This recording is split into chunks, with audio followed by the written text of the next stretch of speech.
And according to a recent survey carried out by Cancer Research UK, 45% of people with possible red flag cancer symptoms like coughing up blood, unexplained weight loss or a new unusual lump put off seeing their doctor about it for as long as 6 months. These shocking figures come as people across the country continue to struggle to get GP appointments. So, David, our resident doctor, is there a connection here? Of course there's a connection. I mean, it's impossible, pretty impossible, to see a GP in the first place. It's very complicated, this. When you look at this survey, 2,500 people, of those, 48% actually went to contact their GP. The bit that isn't really highlighted is 20% couldn't get through to the GP, gave up by trying to get in to see the GP. We know what's going on with general practice. It's not actually just the doctor's fault. There is a part of that in that we've lost the face-to-face consultations, which are slowly coming back. But when you look at the numbers now, 25% of GPs are working full-time. So that means that, you know, a minority of them are doing that. Many are working 3 days a week. We now know that public satisfaction with GPs is at an all-time low since the records began in 1983. But there's a much bigger problem, which is we're losing doctors at an unprecedented rate. They're leaving. And the more that leave, of course, it gets worse for those who are left. So they then think, I'm going to leave. We think we're going to need something insane, like, you know, thousands and thousands to come in the next few years. And what we do need to do drastically is to increase the number of medical school places to allow, and particularly to allow people from socially deprived areas to go and become. That's what I was going. It's not sorry, just doctors. Sorry, Penny. Yeah, no. It's nurses as well. Yeah. But Sharon, you have first-hand experience of this, right? Yes, I was diagnosed with stage 3 colon cancer, and it was in my lymph nodes as well, and it had spread. And the only thing I had was I was very tired, but it's not like I woke up one day and it got to stage 3. It took time to get to stage 3. And I felt nothing. I felt nothing at all. And how many times do we all say, I'm tired, I'm tired. And you think, oh, it's the kids, it's this, I was working late, whatever. We all come up with excuses. Oh, I had a pain in my stomach, but I'm all right today. Yeah. You know, we all tend to do that. So I think there's another problem here. I didn't know that. I'm so sorry to hear that. But in terms of our healthcare system currently, I just feel it's so reactive.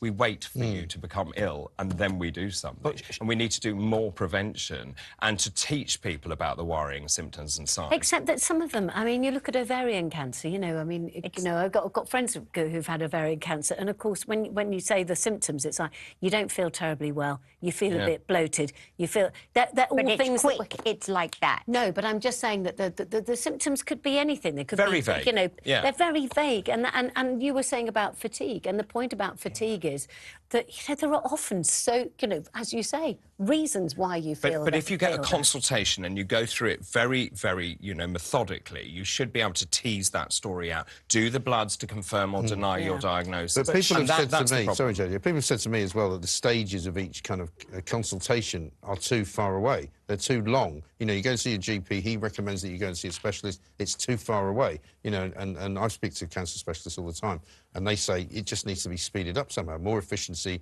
better, you know, connectivity between the different sections of the NHS. So, Sharon, what made you eventually go and get checked out then? My husband. Ozzy? Yeah, my husband, because I was also very, very anemic, because you bleed when you have colon cancer. Yeah. And I was just covered in bruises, and he just said, you've got to go and, you know, get this sorted. So, but then I also had the gene for breast cancer. Yeah. But I chose myself to have them removed later on. Yeah. But it's, you know, unless somebody brings in something to say that people of a certain age must go in every year and have a medical. And so they take blood, they take urine. But when I lived in the States, that is exactly what they do. Yeah. Exactly what happens. And in this country, we do not do that because we don't have the resources. So what I'm pushing for is we have these units where you go in, like a one-stop shop, where you go in, have your bloods, X-rays, see the doctor, see the pharmacist, do whatever. But you're right, it's too disjointed, the whole system. You can't even get a mammogram unless you're over 40. Because they say, oh, young people don't get it. It's so rare. Give me a break. Yeah. Young women that we all know that have had breast cancer. It's all wacky. It all needs to be reviewed. And, you know, it's insanity what's going on with no doctors, no nurses. There's not enough money. Well, I think one of the other things, just the take-home message for people, is if you're worried and if you have these persistent symptoms, then seek help. And if the doctor says they can't see you, you keep pushing. One of the biggest concerns is that if you're from a better socio-economic group, you're probably more likely to get an appointment because you're pushier and you know what to ask for and you know what you can demand. Yeah. And that is the problem. We're letting down the poorest people in society. And also if you're on your own, because I do think actually it does help if you've got somebody else who says that's different, because that's the other problem, is that quite often these things are they're incremental, you know, from day to day, just a little bit tighter, and you don't know just how cream-crackered you are until, you know, you just... And COVID has made it all so much worse as well. There's terrible stories of people who were not diagnosed until it was too late, and they were now actually dead. Yeah, and weren't allowed in to have their chemo. I know. And that's still going on, actually.